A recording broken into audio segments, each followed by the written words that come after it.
ഞാൻ ഭാഗ്യ, ലേൺവൈസിന്റെ sociology faculty. So BSOM 162 first ബ്ലോക്കിലെ സെക്കൻഡ് യൂണിറ്റ് ആണ് ചേഞ്ചിങ് ഇന്ത്യ. ഈ ഒരു യൂണിറ്റ് രണ്ട് പാർട്ടായിട്ടായിരിക്കും ചെയ്യുന്നത്. സോ ഫസ്റ്റിലെ നമ്മൾ സോഷ്യൽ ചേഞ്ച് എന്താണ്, അതുമായിട്ട് റിലേറ്റ് ചെയ്ത തിയറീസ് ആണ് നോക്കാൻ പോകുന്നത്. സെക്കൻഡ് പാർട്ടിൽ അണ്ടർസ്റ്റാൻഡിങ് ഇന്ത്യൻ സൊസൈറ്റി അല്ലെങ്കിൽ അണ്ടർസ്റ്റാൻഡിങ് സൊസൈറ്റി സോഷ്യൽ ചേഞ്ച്, അതാണ് സെക്കൻഡ് പാർട്ടിൽ നോക്കുന്നത്. സോ ഫസ്റ്റില് നമ്മൾ മനസ്സിലാക്കാൻ പോകുന്നത് എന്താണ് സോഷ്യൽ ചേഞ്ച്. ഒക്കെ ഇന്ത്യയിൽ ഒരുപാട് ചേഞ്ചസ് നടന്നിട്ടുണ്ട്, അത് എന്തൊക്കെയാണ്, ഏതൊക്കെ ടൈപ്പ് ഓഫ് ചേഞ്ചസ് ആണ് എന്നുള്ള കാര്യമായിരിക്കും ഈ ഒരു യൂണിറ്റിൽ നമ്മൾ നോക്കുന്നത്.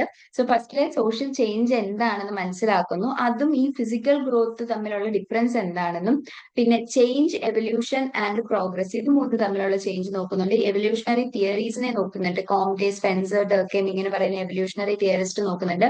പിന്നെ കോൺഫ്ലിക്ട് വേഴ്സസ് ഫങ്ഷണലിസ്റ്റ് വ്യൂസിന്റെ കാര്യം, മോഡേണൈസേഷൻ തിയറി എന്താണ്, അത് മെക്ലെലാൻഡ്, ഫ്രാങ്ക്, ഇവർ മൂന്നുപേരുടെയും ഐഡിയാസ് എന്താണ്, പിന്നെ സ്ട്രക്ചറൽ ആൻഡ് കൾച്ചറൽ ചേഞ്ച് തമ്മിലുള്ള ഡിഫറൻസ് എന്താണ്, എന്താണ് സ്ട്രക്ചറൽ ചേഞ്ച്, എന്താണ് കൾച്ചറൽ ചേഞ്ച്, ഇങ്ങനെയൊക്കെയുള്ള കാര്യങ്ങൾ നോക്കുന്നുണ്ട്. അത് മനസ്സിലാക്കാനായിരിക്കും ഈ ഒരു യൂണിറ്റ് ഹെൽപ്പ് ചെയ്യുക. അപ്പൊ ഫസ്റ്റില് നമ്മൾ എന്താണ് ചേഞ്ച് എന്ന് മനസ്സിലാക്കും, അതിനുശേഷം സോഷ്യൽ ചേഞ്ച് എന്താണെന്ന് മനസ്സിലാക്കുന്നു, അതുമായിട്ട് തന്നെ റിലേറ്റഡ് ആയിട്ടുള്ള എവല്യൂഷൻ, പ്രോഗ്രസ് എന്ന് പറഞ്ഞ കോൺസെപ്റ്റ്സ്, പിന്നെ sociological theories, development and modernisation, structural versus cultural change, ഇത്രയായിരിക്കും ഈ ഒരു യൂണിറ്റിൽ ഈ ഫസ്റ്റ് പാർട്ടിൽ ഡിസ്കസ് ചെയ്യാനായിട്ട് പോകുന്നത്. സോ ഫസ്റ്റിലെ നമുക്ക് ചേഞ്ച് എന്താണെന്ന് മനസ്സിലാക്കാം. സോ ചേഞ്ച് എന്ന് പറയുമ്പം മാറ്റം, സിമ്പിൾ ആയിട്ട് പറയുന്നെങ്കിൽ മാറ്റം അല്ലെങ്കിൽ ട്രാൻസ്ഫോർമേഷൻ, എന്തെങ്കിലുമൊക്കെ മാറ്റം സംഭവിക്കുന്നതിനെയാണല്ലോ നമ്മൾ ചേഞ്ച് എന്ന് പറയുന്നത്. അപ്പം ഈ ചേഞ്ച് നമ്മൾ പറയാറുണ്ട്, change is the only thing that is inevitable. Means change ആവാത്ത ഒരേ ഒരു കാര്യം എന്ന് പറയുന്നത് ചേഞ്ച് മാത്രമേ ഉള്ളൂ. ചേഞ്ച് നമുക്ക് ഒരിക്കലും അവോയ്ഡ് ചെയ്യാൻ പറ്റത്തില്ല. ആൾക്കാർക്ക് ഇപ്പൊ ഫിസിക്കലി ആയിക്കോട്ടെ, ബയോളജിക്കലി, സോഷ്യലി, എക്കണോമിക്കലി എല്ലാ ചേഞ്ചസ് മീൻസ് വ്യത്യാസങ്ങൾ സംഭവിക്കുന്നുണ്ട്, മാറ്റങ്ങൾ വരുന്നുണ്ട്. അപ്പം അതാണ് ഫസ്റ്റ് പറയുന്നത്, ഇൻഎവിറ്റബിലിറ്റി ഓഫ് ചേഞ്ച്. ചേഞ്ച് എന്ന് പറയുന്നത് ഒരിക്കലും നടക്കാതിരിക്കത്തില്ല. സൊസൈറ്റി ഉണ്ടോ അത്രയും കാലം തന്നെ സൊസൈറ്റി, ഇപ്പൊ പണ്ടത്തെ സൊസൈറ്റി അല്ല ഇപ്പോഴത്തെ സൊസൈറ്റി എന്ന് പറഞ്ഞത്, മാറ്റങ്ങൾ സംഭവിച്ചുകൊണ്ടേ ഇരിക്കുകയാണ്. അതും ആ മാറ്റങ്ങൾ എന്ന് പറയുമ്പോൾ പഴയ ആസ്പെക്റ്റിൽ പറയുന്നത്, എൽഡർലി പെർസ്പെക്ടീവ്സിൽ പറയുന്നെങ്കിൽ എന്ത് പെട്ടെന്ന് മാറ്റം സംഭവിച്ചത് എന്ന് നമ്മൾ പറയുന്നുണ്ട്. അപ്പം ആൾക്കാരുടെ ജീവിത രീതിയിൽ, ആൾക്ക് ഫോളോ ചെയ്യുന്ന ഡ്രസ്സിങ്ങിൽ പോലും മാറ്റങ്ങൾ വന്നിട്ടുണ്ട്. പാറ്റേൺസ്, മൂവീസിലൊക്കെ വരുന്ന ചേഞ്ചസ് ശ്രദ്ധിച്ചിട്ടില്ലേ? പണ്ടത്തെ മൂവീസിന്റെ കോണ്ടെക്സ്റ്റും അല്ലെങ്കിൽ സ്റ്റോറി ലൈനും എങ്ങനെയായിരുന്നു, ഇപ്പോഴത്തെ മേക്കിംഗ് ഒക്കെ എങ്ങനെയാണ്, ആ ഒരു വ്യത്യാസം, ട്രഡീഷൻ, വാല്യൂസ്, ബിലീഫ്സ്, പിന്നെ ആൾക്കാർ തമ്മിലുള്ള റിലേഷൻഷിപ്സ്, ഇതിലെല്ലാം എന്ത് സംഭവിക്കുന്നുണ്ട്, മാറ്റങ്ങൾ സംഭവിക്കുന്നുണ്ട്. സോ അതാണ് ഇൻഎവിറ്റബിലിറ്റി ഓഫ് ചേഞ്ച് എന്ന് ഉദ്ദേശിക്കുന്നത്. ആൻഡ് ചേഞ്ചസ് എന്ന് പറയുന്നത് വളരെ ഇമ്പോർട്ടന്റ് ആയിട്ടുള്ള കാര്യമാണ്. ഹ്യൂമൻ സൊസൈറ്റിയിൽ ഒരിക്കലും നമുക്ക് ഒഴിച്ചുകൂടാൻ പറ്റത്തില്ല, അല്ലെങ്കിൽ മാറ്റി വെക്കാനോ പറ്റത്തില്ല. ചേഞ്ച് ഇല്ലാത്തൊരു സൊസൈറ്റി എന്ന് പറയുന്നത് നമുക്ക് ചിന്തിക്കാൻ പോലും പറ്റാത്തൊരു കാര്യമാണ്. അപ്പൊ സോഷ്യൽ ചേഞ്ച് എന്ന് പറയുമ്പോൾ, ചേഞ്ച് എന്ന് പറഞ്ഞാൽ എന്താണെന്ന് മനസ്സിലായല്ലോ. ഈ സോഷ്യൽ ചേഞ്ച് എന്ന് പറയുവാണെങ്കിൽ സൊസൈറ്റിയിൽ നടക്കുന്ന ചേഞ്ച് ആണ്. പക്ഷെ അതെന്ന് പറയുമ്പോൾ നമ്മൾ ഈ ഫിസിക്കൽ ഗ്രോത്ത്, സീസൺസ്, അതുമായിട്ടൊന്നും കണക്റ്റഡ് ആയിട്ട് വരത്തില്ല. ഇപ്പം നമ്മൾ ബയോളജിക്കലി ഒരു കുട്ടിയിൽ നിന്ന് വലിയൊരു മനുഷ്യനായി മാറുന്നു, അല്ലെങ്കിൽ സീസൺ, സമ്മർ, വിന്റർ, ഓട്ടം, സ്പ്രിംഗ്, ഇങ്ങനെ ഓരോ ചേഞ്ചസ് സംഭവിക്കുന്നു. അതും ഒരു കൈൻഡ് ഓഫ് ചേഞ്ച് ആണ്. പക്ഷെ അതല്ല സോഷ്യൽ ചേഞ്ച് എന്ന് ഇവിടെ ഉദ്ദേശിക്കുന്നത്. സോഷ്യൽ ചേഞ്ച് എന്ന് പറയുമ്പോൾ സോഷ്യൽ സ്ട്രക്ചറിലും പാറ്റേൺസിലും ആൾക്കാരുടെ ബിഹേവിയേഴ്സിലും ആക്ഷൻസിലും ഇന്ററാക്ഷൻസിലും വരുന്ന ചേഞ്ചസിനെയാണ് സോഷ്യൽ ചേഞ്ച് എന്ന് മീൻസ് ഉദ്ദേശിക്കുന്നത്. ഓൾട്രേഷൻ എന്ന് പറയുമ്പോൾ മാറ്റങ്ങൾ എന്നൊരു മീനിങ് തന്നെയാണ് വരുന്നത്. എന്തൊക്കെ മാറ്റങ്ങളാണ് ഇപ്പൊ ഫാമിലി സിസ്റ്റത്തിൽ എന്ത് മാറ്റമാണ് വരുന്നത്, മാരേജ് സിസ്റ്റത്തിൽ, ആൾക്കാരുടെ ഇന്ററാക്ഷനിൽ ഒക്കെ എന്തൊക്കെ മാറ്റങ്ങളാണ്, പിന്നെ ആൾക്കാർ ജോബ് ചൂസ് ചെയ്യുന്ന കാര്യത്തിൽ, എഡ്യൂക്കേഷനിൽ, ഹെൽത്തിൽ, ഇങ്ങനെ സോഷ്യൽ സ്ട്രക്ചറിലും ഇൻസ്റ്റിറ്റ്യൂഷൻസിലും ഒക്കെ എന്തൊക്കെ ചേഞ്ചസ് ആണ് വരുന്നത്, അതിനെയാണ് സോഷ്യൽ ചേഞ്ച് എന്ന് പറയുന്നത്. ഇപ്പൊ സിമ്പിൾ ആയിട്ട് ഒരു എക്സാമ്പിൾ പറയുകയാണെങ്കിൽ, പണ്ട് ജോയിന്റ് ഫാമിലി സിസ്റ്റം ആയിരുന്നു ഇന്ത്യയിൽ ഫോളോ ചെയ്തത്. എന്നാൽ ഇപ്പൊ അത് മാറിയിട്ട് ന്യൂക്ലിയർ ഫാമിലിയിലോട്ട് ആവുന്നുണ്ട്. അപ്പം അതെന്ന് പറയുന്ന ഒരു ഇമ്പോർട്ടന്റ് ആയിട്ടുള്ള സോഷ്യൽ സ്ട്രക്ചർ ഉണ്ട്. ഒരു ഫാമിലി എന്ന് പറയുന്ന ഒരു സോഷ്യൽ ഇൻസ്റ്റിറ്റ്യൂഷൻ ആണ്. ആ ഇൻസ്റ്റിറ്റ്യൂഷനിൽ വന്ന വലിയൊരു മാറ്റമാണ് ഈ ജോയിന്റ് ഫാമിലി സിസ്റ്റം. മീൻസ് ഒരു സ്ട്രക്ചറിന്റെ ഭാഗമായിട്ട് സ്ട്രക്ചറൽ ചേഞ്ച് ആണ് ഫാമിലിയിൽ നിന്നും ന്യൂക്ലിയർ ചേഞ്ചിലേക്ക് മാറുന്നത്. അപ്പം norms, values, cultural products, symbols, ഇതിലൊക്കെ എന്ത് സംഭവിക്കുന്നുണ്ട്, മാറ്റങ്ങൾ സംഭവിക്കുന്നുണ്ട്. ഈ നോംസ് എന്ന് പറഞ്ഞാൽ എന്ത്, നോംസ്, വാല്യൂസ് എന്നൊക്കെ പറയുമ്പോൾ, നോംസ് എന്ന് പറയുന്നത് ചില റൂൾസ് ആണ്, അല്ലെങ്കിൽ സൊസൈറ്റി നമ്മുടെ മേൽ അടിച്ചേൽപ്പിച്ചേക്കുന്ന, അല്ലെങ്കിൽ നമ്മളൊക്കെ നല്ല രീതിയിലുള്ള കുറച്ച് ഒരു കുറച്ചും കൂടെ ഒരു പോസിറ്റീവ് ആസ്പെക്ട് ആണ് നോംസിന് വരുന്നത്. അല്ലെങ്കിൽ ആൾക്കാർ റൈറ്റ് അല്ലെങ്കിൽ അക്സെപ്റ്റബിൾ ആയിട്ട് കൺസിഡർ ചെയ്യുന്ന കുറച്ച് കാര്യങ്ങളുണ്ട്. മീൻസ് നമ്മൾ അത് എങ്ങനെ ആൾക്കാർ ഒരു സൊസൈറ്റിയിൽ ബിഹേവ് ചെയ്യണം. ഇപ്പൊ നമ്മൾ എന്തെങ്കിലും ഒരു തെറ്റ് ചെയ്യുവാണെങ്കിൽ സോറി പറയണം, അതൊരു മാനേഴ്സ് ആണ്. അല്ലെങ്കിൽ ഒരു അങ്ങനെ പറയത്തില്ല, ആ ഒരു റൂൾസ് ആൻഡ് എക്സ്പെക്ടേഷൻസ്, അല്ലെങ്കിൽ എൽഡേഴ്സിനെ റെസ്പെക്ട് ചെയ്യുക, അങ്ങനെയൊക്കെ ഉള്ള കുറച്ച് കാര്യങ്ങളാണ് എന്ത് ചെയ്യുന്നത് നോംസിൽ വരുന്നത്. ഇനി ഇതിന്റെ തന്നെ ഓപ്പോസിറ്റ് ആയിട്ട് വരുന്നുണ്ട് മൂഡ്സ് എന്ന് പറയുന്നത്. അതും സോഷ്യൽ നോംസ് ആണ്, പക്ഷെ കുറച്ചും കൂടെ എന്താണ് ശരി, എന്താണ് നമ്മൾ കള്ള പറയാൻ പാടില്ല, മോഷ്ടിക്കാൻ പാടില്ല, അങ്ങനെയൊക്കെ ഉള്ള പാടില്ലാത്ത കുറച്ച് കാര്യങ്ങൾ, അതാണ് മൂഡ്സ് എന്ന് പറയുന്നത്. അപ്പം ഈ നോംസിലും മൂഡ്സിലും വാല്യൂസ് സിമ്പിൾസിലൊക്കെ മാറ്റം വരുന്ന ഇത് എന്ത് വരുന്നത് സോഷ്യൽ ചേഞ്ചിൽ വരുന്ന മാറ്റമാണ്. പിന്നെ അഫക്റ്റഡ് ഏരിയ എവിടെയൊക്കെ social structure, function, institutions, relationship. Social structure എന്ന് പറയുമ്പോൾ തന്നെ നമ്മൾ ഈ ഒരു സൊസൈറ്റിയിലെ മൊത്തത്തിലുള്ള ഇപ്പം ഫാമിലി അല്ലെങ്കിൽ മാരേജ് എന്നൊക്കെ പറയുന്നത് സോഷ്യൽ സ്ട്രക്ചറിന്റെ ഒരു ഭാഗമാണ്. അപ്പം അതിലൊക്കെ വരുന്ന മാറ്റങ്ങൾ, ആ ഒരു സിസ്റ്റത്തിന്റെ പാറ്റേൺസിൽ വരുന്ന മാറ്റങ്ങളാണ് അഫക്റ്റഡ് ഏരിയാസ് എന്ന് പറയുന്നത്. പിന്നെ അതാണ് അതിന്റെ എക്സാമ്പിൾസ് ആണ് നമ്മുടെ പാറ്റേൺസ് ഓഫ് ഇൻട്രസ്റ്റ്. നമ്മൾ എങ്ങനെ ആൾക്കാരോട് ബിഹേവ് ചെയ്യുന്നു, എന്തൊക്കെ റോളാണ് നമ്മൾ ഏറ്റെടുക്കുന്നത്. പണ്ട് ഇപ്പൊ വീട്ടിൽ ഇപ്പം അച്ഛനും അമ്മയും ഒരാൾ ജോലിക്ക് പോകും, ഒരാൾ വീട്ടിലെ കാര്യങ്ങൾ നോക്കും, അങ്ങനെ ആയിരുന്നു. പക്ഷെ ഇപ്പൊ രണ്ടുപേരും ജോലിക്ക് പോകും, രണ്ടുപേരും വീട്ടിലെ കാര്യങ്ങൾ നോക്കും. അങ്ങനെയുള്ള റോൾസിൽ വന്ന വ്യത്യാസങ്ങളുണ്ട്, നോംസിൽ വന്ന വ്യത്യാസങ്ങളുണ്ട്, ആൾക്കാർ തമ്മിൽ ഇന്ററാക്ട് ചെയ്യുന്നതിൽ വന്ന വ്യത്യാസമുണ്ട്. ഇതൊക്കെയാണ് മെയിൻ ആയിട്ടും സോഷ്യൽ ചേഞ്ചിനകത്ത് പറയുന്നത്. ഓക്കെ, സോഷ്യൽ ചേഞ്ച് എന്ന് പറയുന്നത് മനസ്സിലാക്കുക, ഓൾട്രേഷൻ, ഓരോരുത്തരും വരുന്ന ചേഞ്ച് ആണ്. അപ്പം ഇനി ഈ സോഷ്യൽ ചേഞ്ചിന്റെ 3 ആസ്പെക്ട് ഉണ്ട്. ഒന്നാമത്തത് process of alteration. Social change എന്ന് പറയുന്നത് ഒരു ഓൾട്രേഷൻ ആണ്, അതായത് ചേഞ്ച് തന്നെ ആണ്. പക്ഷേ പറയുന്ന ഒരു കാര്യം തന്നെ no reference to the quality of change. ഇപ്പം സോഷ്യൽ ചേഞ്ച് നടക്കുന്നു, പക്ഷെ അത് നല്ലതാണോ മോശമാണോ, ഒരു പോസിറ്റീവ് ആണോ നെഗറ്റീവ് ആണോ എന്ന് ജഡ്ജ്മെന്റൽ ആയിട്ടൊന്നും സോഷ്യൽ ചേഞ്ച് പറയുന്നില്ല. ഇപ്പൊ ജോയിന്റ് ഫാമിലിയിൽ നിന്നും അല്ലെങ്കിൽ ട്രഡീഷണൽ ജോയിന്റ് ഫാമിലിയിൽ നിന്നും ഒരു ന്യൂക്ലിയർ ഫാമിലി അല്ലെങ്കിൽ മോഡേൺ ഫാമിലിയിലേക്ക് മാറുന്നു. പക്ഷെ അത് നല്ല ചേഞ്ച് ആണോ അല്ലെങ്കിൽ അത് ബാഡ് ആണോ, ഇത് ഇങ്ങനെയായിരുന്നു നടക്കേണ്ടത് എന്നൊന്നും പറയുന്നില്ല. ഒരു ഓൾറേഷൻ, ഒരു ചേഞ്ച് നടന്നു, അതാണ് പറയുന്നത്. It is A neutral observation that something has changed. ഒരു ഇപ്പൊ അറേഞ്ച്ഡ് മാരേജിൽ നിന്ന് ഇപ്പൊ കൂടുതൽ ലവ് മാരേജസിലേക്ക് മാറുന്നു. അപ്പം അറേഞ്ച്ഡ് മാരേജ് ആണ് നല്ലതെന്നോ ലവ് മാരേജ് ആണ് നല്ലതെന്നോ അങ്ങനെയുള്ള ഇതൊന്നും പറയുന്നില്ല. അവര് ജസ്റ്റ് പറയുന്നതെന്ന് വെച്ചാല് ഈ ഒരു ചേഞ്ച് നടക്കുന്നു എന്നേ പറയുന്നുള്ളൂ. അല്ലാതെ ആ ക്വാളിറ്റി അല്ലെങ്കിൽ ഏതാണ് നല്ലത് ഏതാണ് മോശം എന്നുള്ള ഒരു കാര്യം ഇൻക്ലൂഡ് ചെയ്യുന്നില്ല. അതാണ് ഒന്നാമത്തെ aspect, process of alteration and with no reference to the quality of change. ഇനി രണ്ടാമത്തെന്ന് പറയുമ്പോൾ ലിങ്ക് ടു കൾച്ചർ. ഓരോ സൊസൈറ്റിയിൽ എന്തൊക്കെ ചേഞ്ച് നടന്നാലും അതിന് കൾച്ചറൽ ആയിട്ട് ഒരു ചേഞ്ച് സംഭവിക്കുന്നുണ്ട്, അല്ലെങ്കിൽ നമ്മുടെ സൊസൈറ്റിയുടെ കൾച്ചറിനൊരു മാറ്റം സംഭവിക്കുന്നുണ്ട് എന്ന് പറയുന്നുണ്ട്. അപ്പം അതിൽ തന്നെ കൾച്ചറൽ ചേഞ്ചിൽ തന്നെ സോഷ്യൽ ചേഞ്ചും വരുന്നുണ്ട്, കൾച്ചറൽ ചേഞ്ചും വരുന്നുണ്ട്. സോഷ്യൽ ചേഞ്ച് എന്ന് പറയുമ്പോൾ സൊസൈറ്റിയിലെ ഓരോ ഇൻസ്റ്റിറ്റ്യൂഷൻ, ഫാമിലി, മാരേജ്, അതുപോലുള്ളത് നമ്മൾ ആൾക്കാർ തമ്മിലുള്ള ഇന്ററാക്ഷൻ, ഇപ്പൊ അപ്പർ കാസ്റ്റും ലോവർ കാസ്റ്റും തമ്മിലുള്ള ആ ഒരു കണക്ഷൻ പണ്ടത്തെ കൂട്ടാണോ ഇപ്പോഴത്തത്, അങ്ങനെയുള്ള മീൻസ് അവർ തമ്മിലുള്ള ഇന്ററാക്ഷൻ രീതി. ഇപ്പൊ ഒരുമിച്ച് എല്ലാവരും ഒരു ക്ലാസ്സിലിരുന്ന് പഠിക്കുന്നു, പക്ഷെ പണ്ടാണെങ്കിൽ അത് അത്ര പോസിബിൾ ആയിട്ടുള്ള കാര്യമല്ലായിരുന്നു.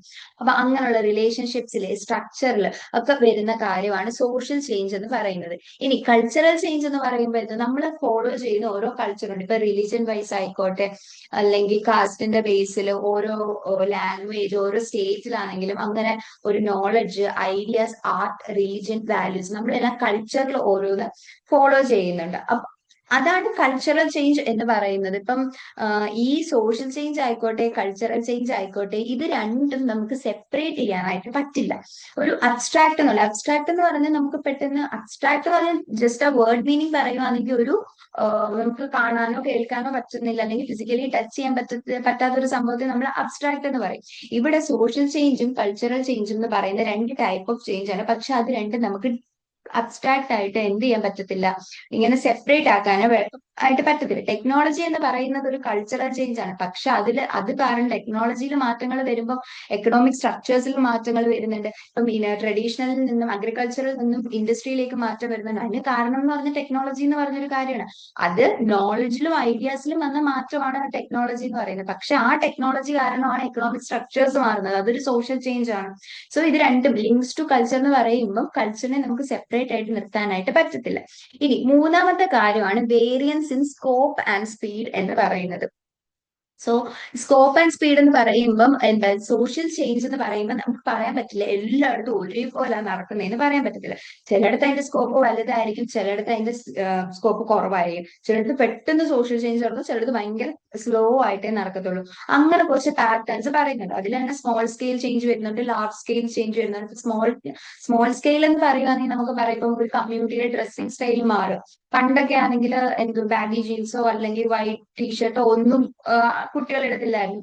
പക്ഷെ ഇപ്പം ആ ഒരു ട്രെൻഡ് മൊത്തത്തിൽ മാറിയിട്ട് ഇപ്പോഴത്തെ നമുക്കറിയാം കുട്ടികളാണെങ്കിലും എല്ലാവരും പ്രിഫർ ചെയ്യുന്നത് ആ ഒരു കംഫർട്ട് എന്നുള്ള രീതിയിൽ ബാഗിയും വൈഡ് ലെങ്തും ഹൈ വെയിറ്റും ഒക്കെ പല പല ഇതായിട്ട് മാറുന്നുണ്ട്. ജീൻസ് പണ്ടെന്ന് പറഞ്ഞാൽ ജീൻസ് എന്ന് പറയുമ്പോൾ ഒരൊറ്റ ടൈപ്പേ ഉണ്ടായിരുന്നുള്ളൂ. ഇപ്പൊ അങ്ങനല്ല. അപ്പൊ ആ ഒരു ഡ്രസ്സിംഗ് സ്റ്റൈൽ ആ കമ്മ്യൂണിറ്റിയുടെ മാറുന്നത് അതൊരു സ്മോൾ സ്കെയിൽ ചേഞ്ച് ആണ്. അപ്പം അതുപോലെ തന്നെ ഈ സബ്സ്റ്റിറ്റ്യൂഷൻ ഓഫ് മാച്ചസ് എന്ന് പറയുമ്പോൾ ഇൻഡസ്ട്രിയിലൊക്കെ ആണെങ്കിലും മറ്റേ ഇങ്ങനെ കല്ലൊരച്ചും അല്ലെങ്കിൽ സ്റ്റിക്സ് റബ്ബ് ചെയ്ത് തീ ഉണ്ടാക്കിയിരുന്നു. പിന്നെ അത് മാച്ചസിലോട്ട് മാറി. അപ്പൊ അത് നമ്മൾ ഒരു ലിമിറ്റഡ് സ്കോപ്പിന്റെ ഒരു വ്യത്യാസമാണ്, ഒരു ചെറിയൊരു മാറ്റമാണ് സംഭവിച്ചേക്കുന്നത്, മീൻസ് ഫയർ ഉണ്ടാക്കാൻ വേണ്ടി. ലാർജ് സ്കെയിൽ ചേഞ്ചസ് ആണ് അതെന്ന് പറഞ്ഞാൽ മൊത്തത്തിൽ ആ സിസ്റ്റത്തെ തന്നെ മാറ്റിയെടുക്കുന്നത്. അഗ്രികൾച്ചറിൽ നിന്നും ഇൻഡസ്ട്രിയലൈസേഷനിലേക്ക് വരുമെന്ന് പറയുമ്പോൾ ആ ഒരു ഹോൾ സിസ്റ്റമാണ് മാറിക്കൊണ്ടിരിക്കുന്നത്. അതുപോലെ സ്മാർട്ട് ഫോൺസ് വരുന്നത്, ഇന്റർനെറ്റ് വന്നത്, അതൊക്കെ ഒരു വലിയ ലാർജ് സ്കെയിൽ മാറ്റങ്ങളാണ്, ലാർജ് സ്കെയിൽ ചേഞ്ചസ് ആണ്. അപ്പൊ സ്മോൾ സ്കെയിൽ ചേഞ്ചസ് ഉണ്ട്, ലാർജ് സ്കെയിൽ ചേഞ്ചസ് ഉണ്ട്. അതുപോലെ short term and long term ഉണ്ട്.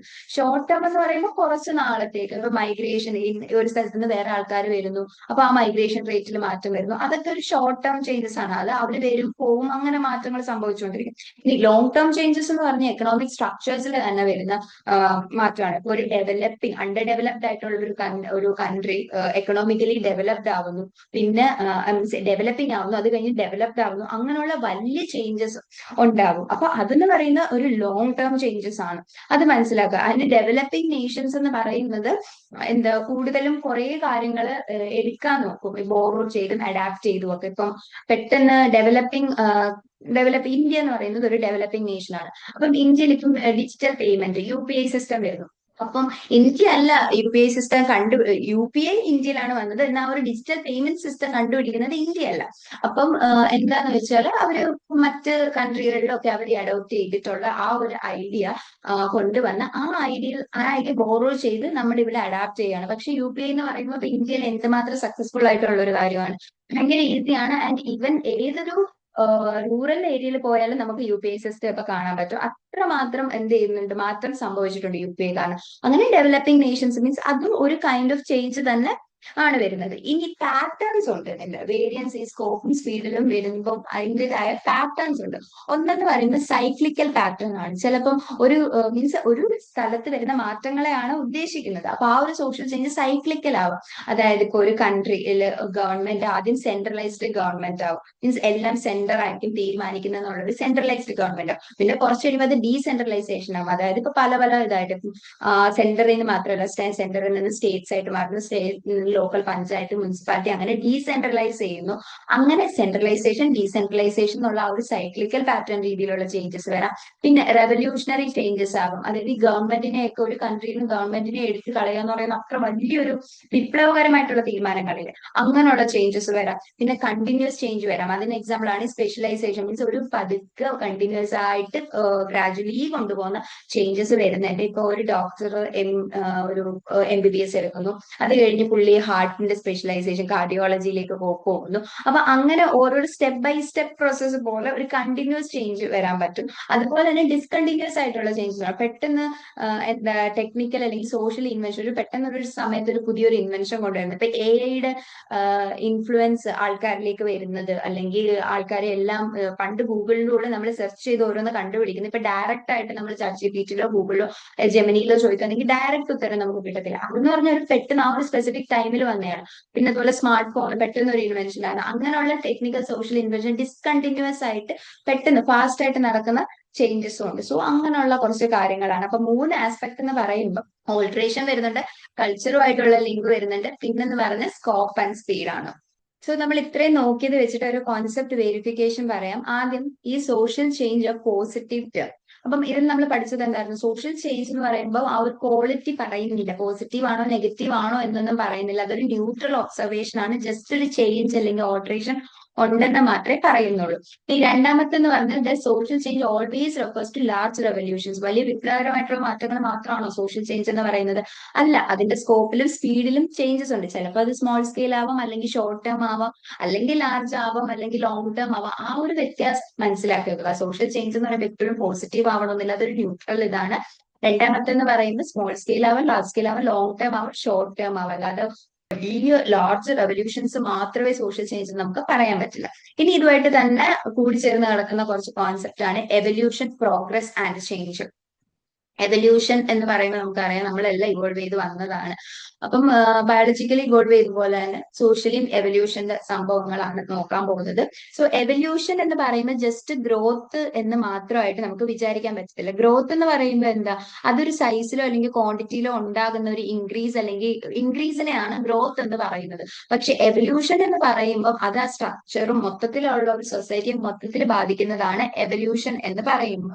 ഒരു സിറ്റി എന്ന് പറയുമ്പോൾ അവിടുത്തെ പോപ്പുലേഷൻ ഗ്രോ ചെയ്തു എന്ന് പറയുകയാണെങ്കിൽ അവിടുത്തെ സൈസ് എന്ത് ചെയ്തു, അവിടുത്തെ പോപ്പുലേഷന്റെ സൈസ് ഇൻക്രീസ് ചെയ്ത എന്നാണ് അർത്ഥം വരുന്നത്. എന്നാൽ അതേ സിറ്റി കുറച്ചും കൂടെ ഡെവലപ്ഡ് ആയി എന്ന് പറയുവാണെങ്കിൽ അത് എവല്യൂഷൻ ആണ്. അതിന്റെ ഇൻഫ്രാസ്ട്രക്ചറിൽ അല്ലെങ്കിൽ പുതിയ ഇൻസ്റ്റിറ്റ്യൂഷൻസിൽ, കോംപ്ലക്സ് സിസ്റ്റംസ്, അല്ലെങ്കിൽ മെട്രോ, IT സെക്ടേഴ്സ്, അങ്ങനെയുള്ള എല്ലാത്തിലും ആ ഒരു ചേഞ്ച് വരുന്നുണ്ടല്ലോ സൊസൈറ്റിയിൽ. അതിനെയാണ് നമ്മൾ എന്ത് പറയുന്നത്, എവല്യൂഷൻ എന്ന് പറയുന്നത്. ആ ഒരു കണ്ടിന്യൂറ്റി ആൻഡ് ഡയറക്ഷൻ ആണ്, ആ ഒരു സ്ട്രക്ചറിൽ വരുന്ന ചേഞ്ച് ആണ്, അല്ലാതെ സൈസിൽ വരുന്ന ചേഞ്ച് അല്ല എവല്യൂഷൻ എന്ന് പറയുന്നത്. പിന്നെ ഇൻട്രിൻസിക് ചേഞ്ച് ആണ്. ഇൻട്രിൻസിക് എന്ന് പറയുമ്പോൾ കുറച്ചും കൂടെ നാച്ചുറൽ എന്നൊരു മീനിങ് ആണ്, ഭയങ്കര ഇമ്പോർട്ടന്റ് ആയിട്ട് ഒരു ബേസിക് നേച്ചർ എന്നുള്ള ഒരു മീനിങ് ആണ് ഇൻട്രിൻസിക് എന്ന് പറയുന്നത്. സോ ഗ്രോത്ത് എന്ന് പറയുമ്പോൾ ജസ്റ്റ് ആ ഒരു സൈസിലോ ക്വാണ്ടിറ്റിയിലോ വരുന്ന മാറ്റം മാത്രമാണ്. എവല്യൂഷൻ എന്ന് പറയുന്നത് കണ്ടിന്യൂ ചെയ്ത് മൊത്തത്തിൽ ആ സ്ട്രക്ചറിൽ വരുന്ന മാറ്റമാണ്. ഇനി പ്രോഗ്രസ് എന്ന് പറയുമ്പോൾ എന്താ, അതൊരു പോസിറ്റീവ് ടേം ആണ്. എന്ന് വെച്ചാൽ നമുക്കൊരു നല്ലതുണ്ടാവുന്നതിനെയാണ്. നെഗറ്റീവായിട്ട് എന്തെങ്കിലും സംഭവിക്കുകയാണെങ്കിൽ അതിനെ നമ്മൾ പ്രോഗ്രസ് എന്ന് പറയാറില്ല. പ്രോഗ്രസ് എന്ന് പറയുമ്പോൾ ഒരു ഗോൾ ഉണ്ട്, അത് നമ്മൾ അച്ചീവ് ചെയ്യണം എന്നൊരു സംഭവമാണ്. ഓക്കെ, നല്ലത് എന്നുള്ള ഒരു വാല്യൂ, ഒരു ജഡ്ജ്മെന്റൽ ആയിട്ടൊരു സംഭവമുണ്ട്, നല്ലതാണ് എന്നുള്ള ആ ഒരു സംഭവം ഉണ്ടല്ലോ. നമ്മൾ ഇത് ചെയ്യണം, ഇത് നല്ലതായിരിക്കും എന്നുള്ള ആ ഒരു പ്രോഗ്രസ് എന്ന് പറയുമ്പോൾ മനസ്സിലാക്കുക അത് ബെറ്റർ ആയിട്ടുള്ള ഒരു ഓപ്ഷൻ ആയിരിക്കും. അത് വാല്യൂസ് എല്ലാവരും എന്താണ് നല്ലത്, what people think is good എന്നുള്ളൊരു സംഭവമാണ് ഇവിടെ പ്രോഗ്രസ്സിൽ വരുന്നത്. ഇപ്പം വിമൻസ് എഡ്യൂക്കേഷൻ അല്ലെങ്കിൽ അവരുടെ എംപ്ലോയ്മെന്റ് കൂടി എന്ന് പറയുന്നത് ഒരു പ്രോഗ്രസ് ആണ്. അപ്പൊ അതൊരു പോസിറ്റീവ് ആണ്, അല്ലെങ്കിൽ ഡിസയറബിൾ ആയിട്ടുള്ള ഒരു നല്ലതിന് വേണ്ടിയുള്ള ഒരു ചേഞ്ച് ആയിട്ടാണ് കൺസിഡർ ചെയ്യുന്നത്. സോ അതെന്താണ്, പ്രോഗ്രസ് ആണ്. അവിടെ എന്ന് പറയുമ്പോൾ നമ്മൾ ആ ഒരു വാല്യൂ ജഡ്ജ്മെന്റ് കൊടുക്കുന്നുണ്ട്. എന്നാൽ സോഷ്യൽ ചേഞ്ച് എന്ന് പറയുമ്പോൾ എന്താ, അതൊരു ന്യൂട്രൽ കോൺസെപ്റ്റ് ആണ്. അവിടെ വാല്യൂ ജഡ്ജ്മെന്റ് ഇല്ല. നേരത്തെ പറഞ്ഞ പോലെ ചിലപ്പം ഗുഡ് ആവാം അല്ലെങ്കിൽ ബാഡ് ആവാം. അവിടെ ഓൾറെഡി സ്ട്രക്ചറിൽ, റിലേഷൻഷിപ്പിലോ ഒക്കെ വരുന്ന മാറ്റങ്ങൾ മാത്രമേ ഇവിടെ നമ്മൾ ഉദ്ദേശിക്കുന്നുള്ളൂ. ഒരു വാല്യൂ ന്യൂട്രൽ ടേം ആണ് സോഷ്യൽ ചേഞ്ച് എന്ന് പറയുന്നത്. ഇനി നമ്മൾ നോക്കാൻ പോകുന്നതാണ് so evolution, progress and social change മനസ്സിലായി. എവല്യൂഷൻ എന്ന് പറയുമ്പോൾ അതൊരു കണ്ടിന്യൂറ്റി ആൻഡ് ഡയറക്ഷൻ ആണ് ഫോക്കസ് ചെയ്യുന്നത്. പ്രോഗ്രസ് എന്ന് പറയുമ്പോൾ ഒരു ഗോളിനെ ഫോക്കസ് ചെയ്ത് ഒരു പോസിറ്റീവ് ആയിട്ടുള്ള ഒരു കാര്യം. സോഷ്യൽ ചേഞ്ച് എന്ന് പറയുമ്പോൾ ഒരു ന്യൂട്രൽ കോൺസെപ്റ്റ് ആണ്, അവിടെ വാല്യൂ ജഡ്ജ്മെന്റ് ഒന്നും ഇല്ല. ഇനി next, sociological theories of change. ഓരോ ഫൗണ്ടേഴ്സ് അല്ലെങ്കിൽ ഓരോ തിയറിസ്റ്റുകൾ എന്തൊക്കെയാണ് സോഷ്യൽ തിയറി, എങ്ങനെയാണ് ചേഞ്ച് സംഭവിക്കുന്നത് എന്ന് പറഞ്ഞിട്ടുണ്ട് എന്നുള്ള കാര്യമാണ് പറയുന്നത്. ഓഗസ്റ്റ് കോംറ്റയുടെ evolution of mind, Herbert Spencer biological analogy, Emile Durkheim social solidarity, Max വെബറിന്റെ culture belief system and Karl മാർക്സിന്റെ conflict of class. Mid 20th century ആയപ്പോഴത്തേക്ക് ആണ് ഒരുപാട് ചേഞ്ചസ് വരുന്നത്. എല്ലാം ഒരു മോഡേണൈസേഷൻ എന്നുള്ള ഒരു ആസ്പെക്റ്റിലൊക്കെ ഒരു 20th സെഞ്ചുറി ആയപ്പോഴത്തേക്ക് കാണുമ്പോൾ എന്ത് ചേഞ്ച് വന്നാലും അത് മോഡേണൈസേഷൻ എന്നുള്ള രീതിയിൽ ആയി തുടങ്ങിയിട്ടുണ്ടായിരുന്നു. ഇനി ഓരോരുത്തരുടെ ആയിട്ട് നോക്കാം. August Comte, who is the father of sociology, അദ്ദേഹം പറഞ്ഞേക്കുന്ന ഒരു കാര്യമായിരുന്നു എവല്യൂഷണറി പ്രോസസ്, മീൻസ് ഇവോൾവ് ചെയ്ത് വരുവാണ് ഓരോ സ്റ്റേജ് ബൈ സ്റ്റേജ് എന്ന് പറഞ്ഞിട്ട്. അദ്ദേഹം ഒരു അദ്ദേഹത്തിന്റെ തിയറിയിൽ വരുന്നതാണ് ലോ ഓഫ് 3 സ്റ്റേജസ് എന്ന് പറയുന്നത്. അതായത് 3 സ്റ്റേജ് ആണ് അദ്ദേഹം പറഞ്ഞിരിക്കുന്നത്. ഒന്നാമത്തെ തിയോളജിക്കൽ സ്റ്റേജ്, രണ്ടാമത്തെ മെറ്റാഫിസിക്കൽ, ആൻഡ് മൂന്നാമത്തെ പോസിറ്റിവിസം. ഈ മെറ്റാഫിസിക്കൽ എന്ന് പറയുമ്പോൾ സയന്റിഫിക് സ്റ്റേജ് അല്ല, പോസിറ്റിവിസം എന്ന് പറയുന്നതാണ് സയന്റിഫിക് സ്റ്റേജ്, ഏറ്റവും ലാസ്റ്റ് സ്റ്റേജ് എന്ന് പറയുന്നത്. തിയോളജിക്കൽ സ്റ്റേജ്, ഇത് രണ്ടിനും മുന്നേ ഒരു സ്റ്റേജ് ഉണ്ടായിരുന്നു, തിയോളജിക്കൽ സ്റ്റേജ് എന്ന് പറയുന്നത്. അതെന്ന് പറയുമ്പോൾ എല്ലാം ഒരു ദൈവത്തിന്റെ സങ്കല്പം വരുന്ന അല്ലെങ്കിൽ സൂപ്പർ നാച്ചുറൽ പവേഴ്സിനുമായിട്ട് കണക്ട് ചെയ്ത് വരുന്നതായിരുന്നു തിയോളജിക്കൽ സ്റ്റേജ്. അപ്പൊ അദ്ദേഹം പറഞ്ഞിരിക്കുന്നത് സൊസൈറ്റി ഈ 3 സ്റ്റേജിലൂടെ പാസ് ചെയ്തിട്ടാണ് ഇപ്പം തിയോളജി കഴിഞ്ഞു, മെറ്റാഫിസിക്കൽ കഴിഞ്ഞു, അതിനുശേഷമാണ് പോസിറ്റിവിസം അല്ലെങ്കിൽ സയന്റിഫിക് എന്ന് പറഞ്ഞൊരു സ്റ്റേജിൽ വന്നിരിക്കുന്നത്. ഇത് ആ ഒരു മൈൻഡിന്റെ തന്നെ, ഹ്യൂമൻ മൈൻഡ് എങ്ങനെ ഡെവലപ്പ് ചെയ്യുന്നു എന്നുള്ള ആസ്പെക്റ്റിലാണ് അദ്ദേഹം ഈ ഒരു ഷിഫ്റ്റ് പറഞ്ഞിരിക്കുന്നത്. സോ തിയോളജിക്കലിൽ പറയുവാണെങ്കിൽ എന്താ, പീപ്പിൾ എല്ലാം, ആൾക്കാരെല്ലാം വിചാരിച്ചു നോക്കെ എന്ത് സംഭവിച്ചാൽ എനിക്കൊരു അസുഖം വരുവാണെങ്കിൽ അത് എന്തുകൊണ്ടാണ്, ഓക്കെ ദൈവം നിന്നെ ശിക്ഷിച്ചതാണ്, അല്ലെങ്കിൽ ദൈവത്തിന് എന്തോ ഇഷ്ടപ്പെടാത്ത എന്തോ ചെയ്തിട്ടുണ്ട്, ആ ഒരു ബിലീഫായിരുന്നു തിയോളജിക്കൽ സ്റ്റേജിൽ വരുന്നത്. എന്നാൽ മെറ്റാഫിസിക്കലി വന്നപ്പോഴത്തേക്ക് അവർക്ക് അങ്ങനെ ദൈവം എന്നുള്ളൊരു ഇതില്ല, ഒരു ഐഡിയ ഇല്ല എന്താ സംഭവിക്കുന്നത് എന്നുള്ളൊരു ഒരു അബ്സ്ട്രാക്ട് ഐഡിയാസ് അല്ലെങ്കിൽ ഫിലോസഫിയുടെ ബേസിലായിരുന്നു അവർ ഓരോ കാര്യങ്ങൾ തീരുമാനിക്കുന്നത്. ഓക്കെ, എന്തോ ഒരു കാരണത്തെ, എന്തോ ഒരു ഫോഴ്സോ അല്ലെങ്കിൽ ഒരു നേച്ചറിന്റെ ഒരു ഇത് കാരണമായിരിക്കും അസുഖം വന്നത് എന്നുള്ള, പക്ഷെ അവിടെ സയന്റിഫിക് റീസൺസ് ഒന്നും ഇല്ലായിരുന്നു. ഇനി മൂന്നാമത്തതാണ് സയന്റിഫിക് ആയിട്ട് വരുന്ന പോസിറ്റിവിസം എന്ന് പറഞ്ഞാൽ ആൾക്കാർ സയൻസും ഒബ്സർവേഷനും ഒക്കെ മനസ്സിലാക്കിയിട്ട് ഇപ്പൊ എനിക്കൊരു അസുഖം വന്നു, ഓക്കെ എന്തോ ആരോഗ്യ പ്രശ്നമാണ്, അതെന്തോ ജംസോ എന്തെങ്കിലും അണുക്കൾ കാരണമായിരിക്കും ഉണ്ടായിട്ടുള്ളത്, ആൻഡ് ഇത് മെഡിസിൻ വെച്ച് ട്രീറ്റ് ചെയ്യാം എന്നുള്ളൊരു തോട്ട് വരുന്നുണ്ട്. അതാണ് പോസിറ്റിവിസം അല്ലെങ്കിൽ സയന്റിഫിക് സ്റ്റേജ് എന്ന് പറയുന്നത്. സോ ആദ്യം ഒരു സാധാരണ യൂഷ്വൽ ഗോഡ് എന്നൊരു ബിലീഫ് ഉണ്ടായിരുന്നു, പിന്നെ അത് അബ്സ്ട്രാക്ട് തിങ്കിങ്ങിലേക്ക് മാറി, പിന്നെ അത് സയന്റിഫിക് തിങ്കിങ്ങിലേക്ക് മാറി. അതാണ് അഗസ്റ്റ് കോംപ്റ്റയുടെ കാര്യം. ഇനി ഹെർബർട്ട് സ്പെൻസർ അദ്ദേഹം പറയുന്നത് സൊസൈറ്റി എന്ന് പറഞ്ഞ ഒരു ബയോളജിക്കൽ ഓർഗാനിസത്തെ പോലെയാണ് എന്നൊരു കോൺസെപ്റ്റാണ് ഹെർബർട്ട് സ്പെൻസർ പറഞ്ഞിരിക്കുന്നത്. അദ്ദേഹം പറഞ്ഞത് എല്ലാം നമ്മുടെ മൈൻഡ് ആസ് എ ഹ്യൂമൻ ആണ് ഓരോ തീരുമാനങ്ങളും എടുക്കേണ്ടത്, ഒരു ഇന്റേണൽ സംഭവമാണ്. നമ്മുടെ ബോഡിയിൽ എന്തെങ്കിലും ഒരു അസുഖം വരുവാന്ന് വിചാരിക്കാം, അപ്പം ആ ഒരു അസുഖം വരുവാണെങ്കിൽ അത് മറ്റ് ബോഡീസിനെ മൊത്തത്തിൽ ബാധിക്കുന്നുണ്ട്. അപ്പം ഒരിടത്തൊരു ചേഞ്ച് സംഭവിക്കുകയാണെങ്കിൽ അത് മറ്റ് അവയവങ്ങൾക്കും അല്ലെങ്കിൽ നമ്മുടെ മൊത്തത്തിൽ ഒരു മാറ്റം സംഭവിക്കുന്നില്ലേ, അത് അതേ ഒരു കോൺസെപ്റ്റ് ആയിരുന്നു ഇദ്ദേഹം പറഞ്ഞത്. സൊസൈറ്റിയിൽ ഏതെങ്കിലും ഒരു ഇൻസ്റ്റിറ്റ്യൂഷന് ചേഞ്ച് സംഭവിക്കുകയാണെങ്കിൽ അത് മറ്റ് ഇൻസ്റ്റിറ്റ്യൂഷൻസിനും അത് ബാധിക്കും, അല്ലെങ്കിൽ സ്ട്രക്ചറിനെ ബാധിക്കും എന്നുള്ളൊരു സംഭവമായിരുന്നു ഹെർബർട്ട് സ്പെൻസർ പറഞ്ഞ ഒരു സോഷ്യൽ ഗ്രോത്തും എക്കണോമിക് ഗ്രോത്തും തമ്മിലുള്ള. മീൻസ് ഒരു ഇപ്പം ട്രഡീഷണൽ ജോയിന്റ് ഫാമിലിയിൽ നിന്ന് ന്യൂക്ലിയർ ജോയിന്റ് ഫാമിലിയിലോട്ട് മാറി. അതിന് കാരണം എന്താണ്, ഈ ആദ്യം അഗ്രികൾച്ചറിൽ നിന്ന് ഇൻഡസ്ട്രിയലൈസേഷനിലേക്ക് മാറിയതാണ്. അപ്പൊ ആ ഒരു ചേഞ്ച് കാരണമാണ് ഈ ഫാമിലി സിസ്റ്റത്തിൽ ചേഞ്ച് വന്നത്. അങ്ങനെ ഫാമിലി സിസ്റ്റത്തിൽ ചേഞ്ച് വന്നപ്പോഴത്തേക്ക് മാരേജ് സിസ്റ്റങ്ങളിൽ മാറ്റങ്ങൾ വന്നു. അപ്പൊ ഒരിടത്ത് ഒരു ചേഞ്ച് നടക്കുമ്പോൾ അത് എല്ലാത്തിനെയും അഫക്ട് ചെയ്യും എന്നുള്ളൊരു സംഭവമായിരുന്നു ഹെർബർട്ട് സ്പെൻസർ പറഞ്ഞത്. ഇനി ഡർക്കെയിൻ പറയുന്നതെന്ന് പറഞ്ഞാൽ മൊറാലിറ്റിയുടെ ആസ്പെക്റ്റിലാണ്. സോ അദ്ദേഹം ഇവിടെ മൊറാലിറ്റി എന്ന് ഉദ്ദേശിക്കുന്ന കുറച്ച് റൂൾസ് ആൻഡ് റെഗുലേഷൻസ് ഉണ്ടല്ലോ, റൂൾസ് അല്ലെങ്കിൽ ഒരു സിസ്റ്റം നമ്മളെ ഫോളോ ചെയ്യാൻ ഏൽപ്പിക്കുന്ന കുറച്ച് റൂൾസ് ആൻഡ് വാല്യൂസ് ആണ് മൊറാലിറ്റി എന്ന് ഉദ്ദേശിക്കുന്നത്. അദ്ദേഹം ഇതിവിടെ സോഷ്യൽ സോളിഡാരിറ്റിയുടെ ബേസിലാണ് പറഞ്ഞിരുന്നത്. രണ്ട് സോളിഡാരിറ്റി ആണ് യൂണിറ്റിയുടെ ഇതിൽ പറയുന്നത്, മെക്കാനിക്കൽ സോളിഡാരിറ്റിയും ഓർഗാനിക് സോളിഡാരിറ്റിയും. സോ ഒന്ന് യൂണിറ്റി ഓഫ് സെയിംനെസ് ആണ്. മെക്കാനിക്കൽ സോളിഡാരിറ്റി എന്ന് പറയുമ്പോൾ ഇൻഡസ്ട്രീസ് ഒക്കെ വരുന്നതിന് തൊട്ട് മുന്നേ ഉള്ള സൊസൈറ്റിയിൽ നടക്കുന്ന സംഭവമാണ് മെക്കാനിക്കൽ സോളിഡാരിറ്റി. ആ ഒരു മീനിങ്, ആ ഒരു മെക്കാനിക്കൽ എന്ന് പറയുമ്പോൾ മെഷീൻസ് എല്ലാം എന്താ ഒരുപോലെയാണ്. അപ്പൊ അങ്ങനെ ചിന്തിച്ചു നോക്കുക, ഒരേപോലെ എല്ലാവരും ഒരേ ജോബ് ചെയ്യുന്നു, എല്ലാവർക്കും ഒരേ പാറ്റേൺസ് ഓഫ് ലൈഫ് ആയിരിക്കും, എല്ലാവരും ഒരു ഒരു ഇത് പറഞ്ഞ് എല്ലാവരും അതേപോലെ അംഗീകരിച്ച് ഒരു എഗ്രിമെന്റും ഐഡന്റിറ്റിയിലും പോകുന്ന, ഒരുപോലെ പോകുന്നതിനെയാണ് മെക്കാനിക്കൽ സോളിഡാരിറ്റി എന്ന് പറയുന്നത്. സിമിലർ എന്നൊരു ഇതാണ്, അവരുടെ ബിലീഫ് സിസ്റ്റം ശരിയായിരിക്കും, ഒരുപോലെ ആയിരിക്കും, ലൈഫ് സ്റ്റൈല്, വർക്ക് എല്ലാവർക്കും ഒരേ ജോബായിരിക്കും, ജോലിയായിരിക്കും, അല്ലെങ്കിൽ ഒരേപോലുള്ള ലൈഫ് സ്റ്റൈൽ ആയിരിക്കും, ഒരേ ഡ്രസ്സിംഗ് പാറ്റേൺ ആയിരിക്കും, കോമൺ വാല്യൂസ് ആയിരിക്കും, അങ്ങനെ.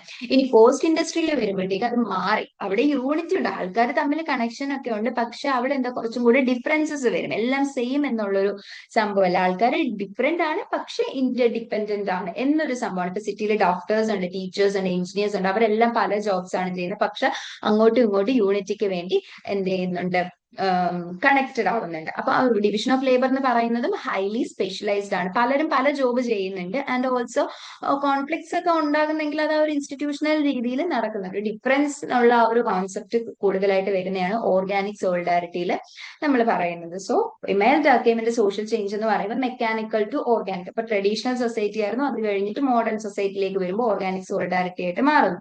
ഇനി മാക്സ് വെബറിന്റെ ക്യാപിറ്റലിസം ആൻഡ് കൾച്ചർ എന്നുള്ള, ക്യാപിറ്റലിസം എന്ന് പറഞ്ഞാൽ എന്താ, ക്യാപിറ്റലിസം എന്ന് പറയുമ്പോൾ ഒരു ഇൻഡിവിജ്വൽ, ഒരു വ്യക്തിക്ക് പ്രൈവറ്റ് ആയിട്ടുള്ള കുറച്ച് പ്രോപ്പർട്ടി ഉണ്ട് അല്ലെങ്കിൽ ബിസിനസ് ഉണ്ട്, അത് വെച്ച് അദ്ദേഹം പ്രോഫിറ്റ് ഉണ്ടാക്കുന്നു.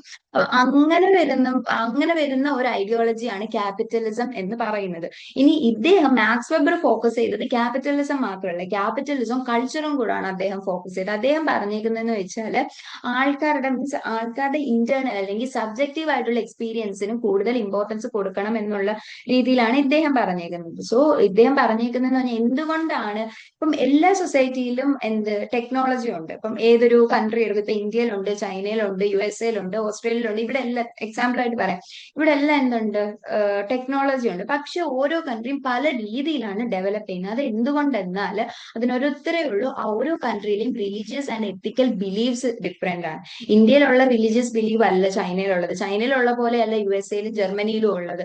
അങ്ങനെ ഓരോന്നും വ്യത്യസ്തമായതുകൊണ്ടാണ് എന്ത് സംഭവിക്കുന്നത്, ഓരോ സൊസൈറ്റിയും ഡിഫറെന്റ് ആയിട്ട് ഡെവലപ്പ് ചെയ്ത് വരുന്നത് എന്നാണ് അദ്ദേഹം പറഞ്ഞിരിക്കുന്നത്. സോ റിലീജിയസ് ആൻഡ് എത്തിക്കൽ ബിലീഫ്സിന്റെ അദ്ദേഹത്തിന്റെ Protestant ethic and spirit of capitalism എന്ന് പറഞ്ഞ ബുക്കിൽ അദ്ദേഹം പറയുന്നുണ്ട്, പ്രൊട്ടസ്റ്റൻസ് എന്ന് പറയുന്നത് അവർ ലക്ഷറി ഒന്നും വേണ്ട എന്ന് പറഞ്ഞിട്ട് നിൽക്കുന്ന ഒരു ഗ്രൂപ്പ് ഓഫ് റിലീജിയസ് ഗ്രൂപ്പാണ്. അവർക്ക് അവർ പ്രാർത്ഥിക്കാറുണ്ട്, പ്രാർത്ഥിക്കുന്നില്ല എന്നല്ല അവര്, പക്ഷെ അവർക്ക് അങ്ങനെ പ്രോഗ്രാമോ ഫെസ്റ്റിവൽസോ അങ്ങനെ ഒന്നുമില്ല. അവരെല്ലാം മീൻസ് ഒരു ലക്ഷറിയും വേണ്ട, ഇപ്പൊ സിനിമ കാണുന്നതോ അങ്ങനെയുള്ള സംഭവങ്ങളൊന്നുമില്ല. സോ ആ ഗ്രൂപ്പ് അവർക്ക് അവർ ജോലി ചെയ്യുന്ന അവർക്ക് കിട്ടുന്ന എമൗണ്ട് എല്ലാം വേറെ ഒരു സംഭവത്തിലേക്ക്, മീൻസ് ഒരു എന്റർടൈൻമെന്റ് ഇല്ലാത്തതുകൊണ്ട് മാറ്റിവെക്കുന്നു. ആ മാറ്റിവെച്ച തുക വെച്ച് അവർ എന്ത് ചെയ്യുന്നു, അവർക്ക് ഒരുപാട് പൈസ അങ്ങനെ ആകുന്നതുകൊണ്ട് അവർക്ക് പുതിയ പ്രോപ്പർട്ടി വാങ്ങിക്കാനും ബിസിനസ് ഉണ്ടാക്കാനും ഒക്കെ പറ്റി അവർക്ക് ക്യാപിറ്റലിസം ഗ്രോ ചെയ്തിട്ടുണ്ട്. ഇതാണ് Protestant ethic and spirit of ക്യാപിറ്റലിസത്തിൽ സിമ്പിൾ ആയിട്ട് പറയുന്നത്. സോ അവിടുത്തെ ആ ഒരു എത്തിക്കൽ അല്ലെങ്കിൽ റിലീജിയസ് ബിലീഫ്സ് അങ്ങനെ ആയതുകൊണ്ടാണ് അവിടെ അങ്ങനെ സംഭവിച്ചത്.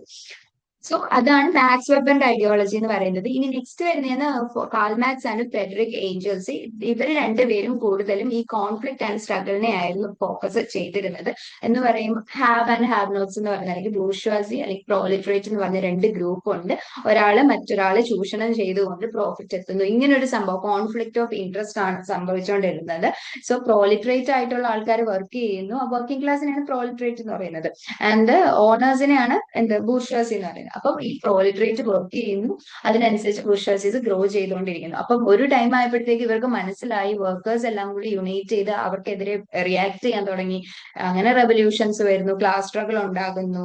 അങ്ങനെ കണ്ടിന്യൂ ആ നേരെ പൊക്കോണ്ടിരുന്നത്, മീൻസ് നേരെ എന്ന് ഉദ്ദേശിച്ചത് ഒരു പ്രശ്നമൊന്നും ഇല്ലാതെ ഇങ്ങനെ പൊക്കോണ്ടിരുന്നത്, ആൾക്കാർക്ക് അവരുടെ പൊസിഷൻ എന്താണെന്നൊക്കെ മനസ്സിലായപ്പോഴത്തേക്ക് എന്ത് സംഭവിച്ചു, അങ്ങോട്ടും ഇങ്ങോട്ടും കോൺഫ്ലിക്റ്റ് ഒക്കെ തുടങ്ങി. സോ ഈ ഒരു കൺസിഡറേഷൻ ആണ് മാക്സും ഏഞ്ചൽസും പറഞ്ഞിരിക്കുന്നത്. ഇനി എന്തൊക്കെ നോക്കുവാണെങ്കിൽ നമ്മളിപ്പം ഈ ഒരു കോംറ്റെ, സ്പെൻസർ, ഡർക്കെയിം, വെബർ, മാക്സ് ഇത്രയും പേരുടെ ഓരോ കോൺസെപ്റ്റ് നോക്കുമ്പോൾ നമുക്കറിയാം ഒരു സിമ്പിൾ ടു കോംപ്ലക്സ് അല്ലെങ്കിൽ ട്രഡീഷൻ ടു മോഡേണിറ്റി എന്ന് പറയുന്ന ഒരു സ്റ്റേജ് ആണ് കൂടുതലായിട്ടും ഫോക്കസ് ചെയ്ത് വന്നുകൊണ്ടിരിക്കുന്നത്. ഇപ്പൊ കോംറ്റയുടെ എവല്യൂഷണറി സ്റ്റേജസ്, അതിനകത്ത് മൈൻഡ്, സയന്റിഫിക് തോട്ട് എങ്ങനെ വരുന്നു എന്നുള്ളൊരു സംഭവം. സ്പെൻസറിന്റെ ബയോളജിക്കൽ ഓർഗാനിസത്തിൽ ഇന്റേണൽ ഗ്രോത്ത് ആൻഡ് കോംപ്ലക്സിറ്റി ആയിരുന്നു ഫോക്കസ് ചെയ്ത്. Durkheim solidarity, mechanical organic and moral ബോൺസിലും ഡിവിഷൻ ഓഫ് ലേബറിലും ഒക്കെ. അപ്പൊ മീൻസ് ഡിവിഷൻ ഓഫ് ലേബർ ഭയങ്കര കുറവായിരുന്നു മെക്കാനിക്കൽ, ഓർഗാനിക്കിൽ അത് ഭയങ്കര കൂടുതലാണ്.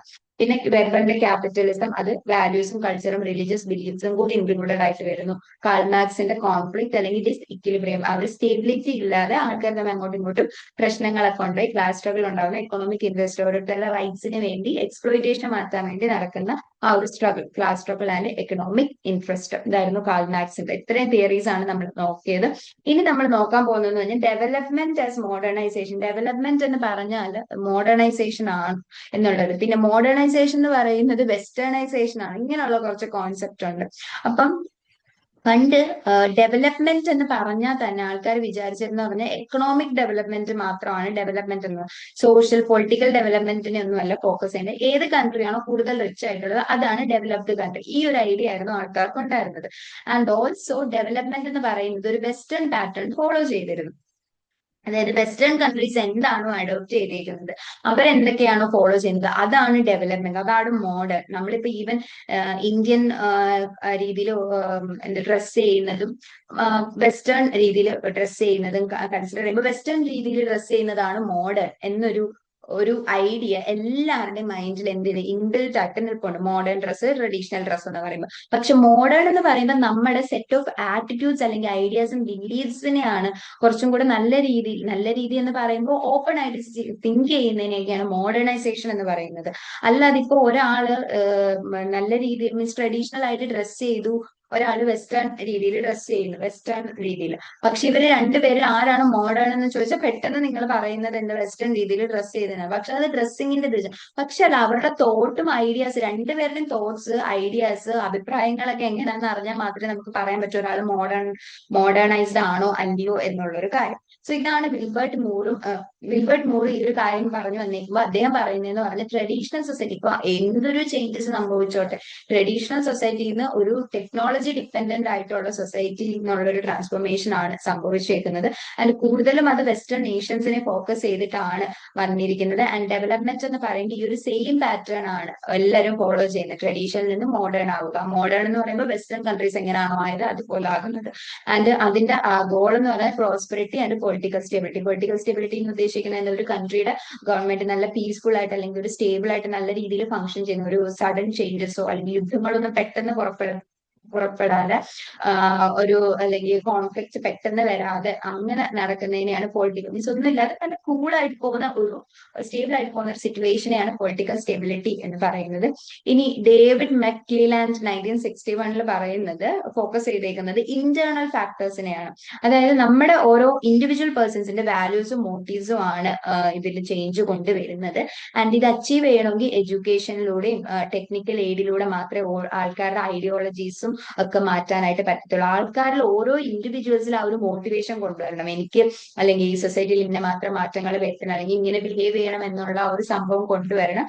ആൻഡ് ബാക്ക്വേർഡ്നെസ്, പോവർട്ടി, ഇതൊക്കെ ട്രഡീഷണൽ ആൻഡ് നോൺ ട്രഡീഷണൽ തോട്ടിലും ഉള്ളതാണ്. ട്രഡീഷണൽ തോട്ടിലും നോൺ ട്രഡീഷണൽ ബാക്ക്വേർഡ്നെസ്സും പോവർട്ടി ഒക്കെ ലിങ്ക് ചെയ്തിട്ടുണ്ട്. അപ്പൊ ഇതിനൊരു സൊല്യൂഷൻ എന്ന് പറയാൻ ആൾക്കാരെ കൂടുതൽ അവെയർ ആക്കുക, എഡ്യൂക്കേഷണൽ ടെക്നിക്കൽ എയ്ഡ് കൊടുക്കുക എന്നൊക്കെയുള്ളതാണ്. സോ മോഡേണൈസേഷൻ ആവുക എന്ന് പറയുമ്പം അത് വെസ്റ്റേണൈസേഷൻ ആവുക എന്നല്ലെങ്കിൽ വെസ്റ്റേൺ കൺട്രീസിൽ എന്താണോ അതുപോലെ ഫോളോ ചെയ്യുക എന്നല്ല അർത്ഥം വരുന്നത്. ആൻഡ് മോഡേണൈസേഷൻ ക്രിട്ടിക്സ് ആയിട്ട് എ.ജി. ഫ്രാങ്ക് പറയുന്ന ഒരു സംഭവമാണ്, ഈ ഡെവലപ്പിംഗ് കൺട്രീസ് ഒക്കെ ആണെങ്കിലും എല്ലാവരും ഫോളോ ചെയ്യുന്നത് ഈ വെസ്റ്റേൺ കൺട്രിയുടെ ആ ഒരു സംഭവമാണ്. ആ വെസ്റ്റേൺ മോഡൽ റിജക്ട് ചെയ്തുകൊണ്ടാണ് എ.ജി. ഫ്രാങ്ക് പറയുന്നത് വെസ്റ്റേൺ എക്കണോമിക് പോളിസീസ്, ഡെമോക്രസി അതൊന്നും നമുക്ക് ഡെവലപ്മെന്റ് ഗ്യാരണ്ടി ചെയ്യുന്നില്ല. ഡെവലപ്മെന്റ് എന്ന് പറയുന്നത് അല്ല ഇപ്പൊ യഥാർത്ഥത്തിൽ സംഭവിച്ചുകൊണ്ടിരിക്കുന്നത്. ഓരോ സൊസൈറ്റിയിലും ജസ്റ്റ് വെസ്റ്റേൺ കൺട്രീസിനെ കോപ്പി ചെയ്യുന്നതാണ് എന്ന ഒരു സംഭവമാണ് എന്ത് പറയുന്നത് എ.ജി. ഫ്രാങ്ക് പറയുന്നത്. സോ ഈ ഒരു വെസ്റ്റേൺ മോഡലിനെ ഫോക്കസ് ചെയ്ത് എല്ലാ കൺട്രിയും ഡെവലപ്പ് ആവണമെന്നില്ല. കാരണം വെസ്റ്റേൺ കൺട്രിയുടെ കൂട്ടുള്ള റിലീജിയസ് ബിലീഫ്സോ ഹിസ്റ്റോറിക്കൽ സംഭവം എക്കണോമിക് കണ്ടീഷൻസോ അല്ല നമ്മുടെ ഈ ഈസ്റ്റേൺ കൺട്രീസിലൊക്കെ ഉള്ളത്. So eastern country western country follow ചെയ്ത് അത് സക്സസ്ഫുൾ ആകണം എന്ന് ഒരിക്കലും നമുക്ക് പറയാൻ പറ്റില്ല. സോ അതായിരുന്നു ഈ മോഡേണൈസേഷൻ തിയറിയുടെ ഒരു ക്രിറ്റിസൈസ് ആയിട്ട് എ.ജി. ഫ്രാങ്ക് 1967 പറഞ്ഞത്. സോ അത് നമുക്ക് reflection point. Why did critics like A G. Frank argue that the western model is not a guaranteed path for all nations? എന്തുകൊണ്ടാ? നമ്മൾ നേരത്തെ പറഞ്ഞു, മീൻസ് ഓരോ സ്ഥലത്തെയും സോഷ്യൽ, എക്കണോമിക്, കൾച്ചറൽ സിറ്റുവേഷൻ ഭയങ്കര ഡിഫറെന്റ് ആണ്. കേരളത്തിലുള്ള പോലെ അല്ല ഇപ്പം നമുക്ക് നോർത്തിലെ ഉത്തർപ്രദേശിലുള്ള സിറ്റുവേഷൻ എന്ന് പറയുന്നത്. സോ ഇവിടുത്തെ ഒരു ഡെവലപ്മെന്റ് മോഡല് അവിടെ കൊണ്ടുവരിക എന്ന് പറയുമ്പോൾ അവിടുത്തെ സിറ്റുവേഷനും കൂടെ നോക്കണം. അതുപോലെ തന്നെയാണ് വെസ്റ്റേൺ കൺട്രീസിന്റെ കാര്യം പറയുന്നത്. ആ ഒരു എക്കണോമിക്കലി ഡിപ്പെൻഡന്റ് ആയിട്ടുള്ള ഒരു സംഭവം വെസ്റ്റേൺ നേഷൻസിന്റെയും ഈസ്റ്റേണിന്റെ അതും ഭയങ്കര ഡിഫറെന്റ് ആണ്. സിംപ്ലി കോപ്പി ചെയ്ത സംഭവം നടക്കത്തില്ല. ആ ഒരു റിഫ്ലക്ഷൻ പോയിന്റ് മനസ്സിലാക്കുക. ഇനി നമുക്ക് നോക്കാനുള്ളതാണ് സോഷ്യൽ ചേഞ്ച്. സോഷ്യൽ ചേഞ്ച് എന്ന് പറയുമ്പോൾ സ്ട്രക്ചറലും ഉണ്ട്, കൾച്ചറലും ഉണ്ട്. സ്ട്രക്ചറൽ ചേഞ്ചസ് എന്ന് പറഞ്ഞാൽ നേരത്തെ പറഞ്ഞ പോലെ തന്നെ ആ ഒരു സൊസൈറ്റിയുടെ ഇൻസ്റ്റിറ്റ്യൂഷൻസിലെ റോള്, റിലേഷൻഷിപ്പിലൊക്കെ വരുന്ന ചേഞ്ചസ് ആണ്. എങ്ങനെ ഒരു സൊസൈറ്റി ഫങ്ഷൻ ചെയ്യുന്നു എന്നുള്ള ഒരു ഫംഗ്ഷനിൽ, സ്ട്രക്ചറിലൊക്കെ വരുന്ന മാറ്റങ്ങളെയാണ് സ്ട്രക്ചറൽ ചേഞ്ച് എന്ന് പറയുന്നത്. എന്നാൽ കൾച്ചറൽ ചേഞ്ച് എന്ന് പറയുമ്പോൾ നമ്മുടെ വാല്യൂസ്, ബിലീഫ്സ്, നമ്മുടെ way of dressing, way of life style ഇതെല്ലാം വരുന്നതാണ്. നമ്മുടെ ഐഡിയാസിൽ വരുന്ന മാറ്റങ്ങൾ. പണ്ട് ജെൻഡർ ഈക്വാലിറ്റിയുടെ എന്താണെന്നുള്ളൊരു കോൺസെപ്റ്റ് ഇപ്പൊ ഉള്ളത് ആ ഒരു അക്സെപ്റ്റൻസ് വരുന്നില്ല. ഇപ്പം അറേഞ്ച്ഡ് മാരേജും ലവ് മാരേജും നോക്കുമ്പോൾ പണ്ടത്തെക്കാട്ടിലും അക്സെപ്റ്റൻസ് ലവ് മാരേജസിന് ഇപ്പൊ ഉണ്ട്. അങ്ങനെയുള്ള കുറച്ച് കൾച്ചറിൽ ആൾക്കാരുടെ ബിലീഫ് സിസ്റ്റത്തിലൊക്കെ ചേഞ്ച് വരുത്തുക, അതാണ് കൾച്ചറൽ ചേഞ്ച് എന്ന് പറയുന്നത്. സോ സ്ട്രക്ചറൽ ചേഞ്ച് എന്ന് പറയുമ്പോൾ modifications in social institutions, changes in behavior of people, change in social relations, includes change in size of society. ഇപ്പം സോഷ്യൽ ഇൻസ്റ്റിറ്റ്യൂഷൻ എന്ന് പറയുമ്പോൾ ഒരു ജോയിന്റ് ഫാമിലിന്ന് ന്യൂക്ലിയർ ഫാമിലി സിസ്റ്റത്തിലോട്ട് മാറുന്നത് അതൊരു സോഷ്യൽ ഇൻസ്റ്റിറ്റ്യൂഷന്റെ എക്സാമ്പിൾ ആണ്. അതുപോലെ ആൾക്കാരുടെ ഇപ്പം പണ്ട് സ്ത്രീകൾ വർക്ക് ഫോഴ്സിൽ എമർജ് ചെയ്യുന്നത് അത്ര വെൽക്കമിംഗ് ആയിട്ട് കൺസിഡർ ചെയ്തില്ലായിരുന്നു. പക്ഷെ ഇപ്പം കുറച്ചും കൂടെ കുറച്ചും കൂടെ അല്ല, നല്ല രീതിയിൽ എക്കണോമിക്കലി ഇൻഡിപെൻഡന്റ് ആകണം സ്ത്രീകൾ എന്നുള്ള ആ ഒരു ബിഹേവിയർ വരുന്നുണ്ട്. വരുന്നുണ്ട്. പിന്നെ സോഷ്യൽ റിലേഷൻസിൽ വരുന്ന മാറ്റങ്ങൾ. പണ്ടെന്ന് പറഞ്ഞാൽ കാസ്റ്റ് റെസ്ട്രിക്ഷൻസ് ഭയങ്കര കൂടുതലായിരുന്നു. ഇന്ന കാസ്റ്റിന് മാത്രമേ കല്യാണം കഴിക്കാവൂ എന്നൊരു സംഭവമാണ്. പക്ഷെ ഇപ്പൊ അതല്ല. ഇപ്പൊ മാരേജിലും ഇന്ററാക്ഷനിലും കാസ്റ്റ് ബേസ്ഡ് റെസ്ട്രിക്ഷൻസ് ഒക്കെ ഒരുപാട് ചേഞ്ചസ് വരുന്നുണ്ട്. പിന്നെ സൈസ് ഓഫ് ദ സൊസൈറ്റി, അതായത് ആൾക്കാര് പോപ്പുലേഷൻ കൂടുന്നു, പോപ്പുലേഷൻ കുറയുന്നു, അങ്ങനെയൊക്കെയുള്ള, പിന്നെ അർബനൈസേഷൻ ആകുന്നു, അതൊക്കെ ഒരു സ്ട്രക്ചറൽ ചേഞ്ച് ആയിട്ട് നമുക്ക് പറയാം. പിന്നെ എക്കണോമിക് സ്ട്രക്ചറിൽ വരുന്ന ചേഞ്ചസ്, അഗ്രികൾച്ചറിൽ നിന്നും എന്താ ഇൻഡസ്ട്രിയൽ ഇതിലേക്ക് മാറുന്നത്, അതൊരു സ്ട്രക്ചറൽ ചേഞ്ച് ആണ്. സോ ഇതൊക്കെയാണ് മെയിൻലി സ്ട്രക്ചറൽ ചേഞ്ചസ് എന്ന് പറയുമ്പോൾ. ഒരു ഐഡിയ കിട്ടില്ല എന്താണ് സ്ട്രക്ചറൽ ചേഞ്ച് എന്ന് പറയുമ്പോൾ. സോ ആ ഒരു സ്ട്രക്ചറിൽ മൊത്തത്തിൽ വരുത്തുന്ന മാറ്റങ്ങളെയാണ് നമ്മൾ സ്ട്രക്ചറൽ ചേഞ്ച് എന്ന് പറയുന്നത്. ഇനി കൾച്ചറൽ ചേഞ്ച് എന്ന് പറഞ്ഞാൽ cultural phenomenal, beliefs, ideas, creative എക്സ്പ്രഷൻസിൽ, റിലിജിയനിൽ, സയൻസ്, ടെക്നോളജി. ഇപ്പൊ റിലിജിയന്റെ കാര്യം പറയുകയാണെങ്കിൽ നേരത്തെക്കായി കൂടുതലും ഇന്റർഫെയ്ത്ത് മാരേജസ്, അല്ലെങ്കിൽ ഒരു പെരുന്നാൾ നടക്കുവാണെങ്കിൽ, ഉത്സവം നടക്കുവാണെങ്കിൽ എല്ലാം അങ്ങോട്ടും ഇങ്ങോട്ടും ആൾക്കാർ തമ്മിൽ പോകും, അമ്പലങ്ങൾ പോകും, പള്ളി വിസിറ്റ് ചെയ്യാൻ ഇന്ന റിലിജൻ ആവണം എന്നുള്ളൊരു ഒരു മാനദണ്ഡം ഇല്ല, ആ ഒരു കണ്ടീഷൻ ഇല്ല. സോ കൾച്ചറൽ ചേഞ്ചസ് അതിനൊരു എക്സാമ്പിൾസിന്റെ ഇത് വെച്ചിട്ട്. പിന്നെ സയൻസിലാണെങ്കിൽ പണ്ട് സൂപ്പർസ്റ്റീഷ്യൻസിൽ നിന്ന് ഇപ്പൊ സയന്റിഫിക് എക്സ്പ്ലനേഷൻ. ഒരു അസുഖം വന്ന അത് ദൈവം കോപിച്ചത് കൊണ്ട്, അല്ലെങ്കിൽ അവന് ആക്സിഡന്റ് സംഭവിക്കുവാണെങ്കിൽ ദൈവത്തിന്റെ ഇൻഫ്ലുവൻസ് ആണെന്നുള്ള ആ ഒരു ഐഡിയയിൽ മാറിയിട്ട് ഓക്കെ സയന്റിഫിക് എക്സ്പ്ലനേഷൻസ് ഉണ്ട് ഇതിനെല്ലാം എന്നുള്ള ഒരു റിയാലിറ്റി അല്ലെങ്കിൽ ലോജിക് പരമായിട്ടുള്ള തോട്ടിലേക്ക് വരുന്നത് കൾച്ചറൽ ചേഞ്ചിന്റെ ഒരു ഭാഗമാണ്. പിന്നെ ടെക്നോളജി പറയുവാണെങ്കിൽ തന്നെ സ്മാർട്ട് ഫോൺസ് വന്നിരിക്കുന്നത്, അല്ലെങ്കിൽ സോഷ്യൽ മീഡിയയിലൂടെ കമ്മ്യൂണിക്കേഷൻ ആൻഡ് സ്റ്റൈല് മാറുന്നത്, ഓരോ സംഭവങ്ങൾ മാറുന്നതൊക്കെ. പിന്നെ ഇനി ആൾക്കാരുടെ ആറ്റിറ്റ്യൂഡ്സിലൊക്കെ വരുന്ന ചേഞ്ചസ്, അതായത് പണ്ട് LGBTQ എന്ന് പറയാൻ പോലെ എന്താ സംഭവം എന്ന് പോലും അറിയത്തില്ല. ഹോമോസെക്ഷൽ മാരേജ് അല്ലെങ്കിൽ gay sorry gay gay lesbian, bisexual, transgender, queer groups, queer community എന്താണെന്ന് പോലും അറിയത്തില്ലായിരുന്നു. ഇപ്പൊ അവരുടെ റൈറ്റ്സിന് വേണ്ടി എല്ലാവരും വർക്ക് ചെയ്യുന്നുണ്ട്. അത് ജനറലി അക്സെപ്റ്റ് ചെയ്യുന്നുണ്ട്. ആ ഒരു ഗ്രോയിങ് അക്സെപ്റ്റൻസ് എന്ന് പറയുമ്പോൾ അവരുടെ എക്സ്പ്രഷൻസിലും ആറ്റിറ്റ്യൂഡ്സിലും വരുന്ന ചേഞ്ച് ആണ്. പിന്നെ മ്യൂസിക് സ്റ്റൈൽസ്, ഫാഷൻ, ഇതെല്ലാം പിന്നെ ഓരോ ഇപ്പൊ വീടുകളുടെ സ്റ്റൈൽ തന്നെ മാറുന്നു, മോഡേൺ ആർക്കിടെക്ചർ, ട്രഡീഷണൽ ഡിസൈൻസിനെ മാറുന്നു. ഇതെല്ലാം എന്താണ് ആ ഒരു കൾച്ചറൽ ചേഞ്ചിന് നമുക്ക് എക്സാമ്പിൾ പറയാനുള്ളത്. സോ കൾച്ചറൽ ചേഞ്ച് എന്ന് പറയുമ്പോൾ കുറച്ചും കൂടി ബ്രോഡ് ആയിട്ടുള്ള ഒരു സംഭവമാണ്. And subsumes natural, social and psychological change. അതാണ് ഡ്യൂബെ 1996 പറയുന്നു. കൾച്ചറൽ ചേഞ്ച് എന്ന് പറയുമ്പോൾ സോഷ്യലും സൈക്കോളജിക്കലും നാച്ചുറലും എല്ലാം കൂടെ, സബ്സ്യൂം എന്ന് പറയുന്നത് എല്ലാം കൂടെ ആ ഒരു ലാർജ് കാറ്റഗറി ആയിട്ട് ഇൻക്ലൂഡ് ചെയ്യുന്ന, ഒരു അബ്സർവ് ചെയ്യുന്നു എന്നുള്ളൊരു മീനിങ് ആണ്. സോ നാച്ചുറൽ ചേഞ്ചസും സോഷ്യൽ ചേഞ്ചസും സൈക്കോളജിക്കൽ ചേഞ്ചസും എല്ലാം കൂടെ ഇൻക്ലൂഡ് ചെയ്യുന്നതാണ് കൾച്ചറൽ ചേഞ്ച് എന്നാണ് ഡ്യൂബെ പറഞ്ഞിരിക്കുന്നത്. സോ സോഷ്യൽ ചേഞ്ച് എന്ന് പറയുന്നത് തന്നെ ഒരു ലാർജർ കൾച്ചറൽ ചേഞ്ചിന്റെ ഒരു ആസ്പെക്ട് ആണ്. Social change is an important aspect of larger cultural change. So അതാണ് കൾച്ചറൽ ആൻഡ് സ്ട്രക്ചറൽ ചേഞ്ച് എന്ന് പറയുന്നത്. സോ നമ്മൾ മെയിൻലി എന്താണ് ചേഞ്ച്, നേച്ചർ നോക്കി അത് ചേഞ്ച് എന്ന് പറയുമ്പോൾ അതിനൊരു നല്ല ഗുഡ് ബാഡ് എന്നുള്ളൊരു ഒപ്പീനിയൻ വരുന്നില്ല. പിന്നെ ചേഞ്ച് ഒരിക്കലും നമുക്ക് നിർത്താൻ പറ്റുന്നതോ, ആര് വിചാരിച്ചാലും ചേഞ്ച് എന്ന് പറയുന്ന സംഭവം നിർത്താൻ പറ്റില്ല.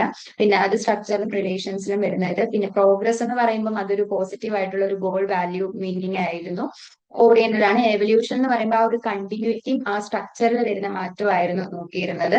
പിന്നെ തിയറീസ് നമ്മൾ നോക്കി, കോംറ്റെ, സ്പെൻസർ, ഡർക്കെയിമിന്റെ എവല്യൂഷണറി തിയറീസ്. പിന്നെ കൾച്ചർ റിലേറ്റഡ് ആയിട്ടുള്ള തിയറി പേപ്പറുണ്ട്. കോൺഫ്ലിക്ട് റിലേറ്റഡ് ആയിട്ട് അൽനാക്സിന്റെ ക്ലാസ്റ്ററിന്റെ കാര്യങ്ങൾ പറഞ്ഞിട്ടുണ്ടായിരുന്നു. പിന്നെ മോഡേണൈസേഷൻ എന്ന് പറയുമ്പോൾ എപ്പോഴും ഒരു വെസ്റ്റേൺ മോഡൽ ഫോക്കസ് ചെയ്യുന്നതിനെ പറ്റി കൂടെ. പിന്നെ മെക്ലെലാൻഡിന്റെ അച്ചീവ്മെന്റ്, നീഡ് ഫോർ അച്ചീവ്മെന്റ്, അതാണ് അദ്ദേഹം പറഞ്ഞിരിക്കുന്നത്. എഡ്യൂക്കേഷനിലൂടെയും ടെക്നിക്കൽ എയ്ഡിലൂടെയും അവർ അച്ചീവ്മെന്റ് ഉണ്ടാക്കിയെടുക്കുക.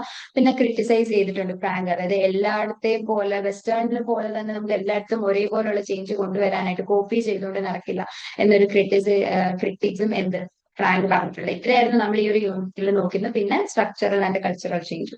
ഇനി ഇത് വെച്ചിട്ട് നമുക്ക് കുറച്ച് ക്വസ്റ്റ്യൻസ് ആൻസർ ചെയ്യാൻ നോക്കാം. Explain cultural and structural change with examples. ഇപ്പൊ പറഞ്ഞ പോലെ തന്നെ എന്താണ് സ്ട്രക്ചറൽ, എന്താണ് കൾച്ചർ, അത് എക്സാമ്പിൾസ് വെച്ച് നമുക്ക് പറയാൻ പറ്റുന്നതാണ്. പിന്നെ സോഷ്യൽ തിങ്കേഴ്സ് എങ്ങനെയാണ് സോഷ്യൽ ചേഞ്ച്, അതായത് കോംറ്റെ, സ്പെൻസർ, ഡർക്കെയിം, പിന്നെ മാക്സ് വെബർ, കാൾ മാക്സ്, ഇവരൊക്കെ എന്താണ് സോഷ്യൽ ചേഞ്ച് ആൻഡ് ഡെവലപ്മെന്റിനെ പറ്റി പറഞ്ഞിരിക്കുന്നത്. പിന്നെ മൂര്, മെക്ലെലാൻഡ്, പിന്നെ എ.ജി. ഫ്രാങ്ക്, എന്താണ് ഇവരുടെയൊക്കെ വ്യൂസ് എന്നുള്ളത് സോഷ്യൽ ചേഞ്ചിനെ പറ്റി, ഡെവലപ്മെന്റിനെ പറ്റി. അത് നല്ല ഡീറ്റെയിൽഡ് ആയിട്ട് എഴുതാൻ പറ്റിയ ഒരു ക്വസ്റ്റ്യൻ ആണ്. സോ ഇത്രയാണ് നമ്മുടെ ഈ ഒരു ഫസ്റ്റ് പാർട്ട് എന്ന് പറയുന്നത്. അണ്ടർസ്റ്റാൻഡിങ് ദ സൊസൈറ്റി നെക്സ്റ്റ് പാർട്ടിൽ നോക്കാം. Thank you.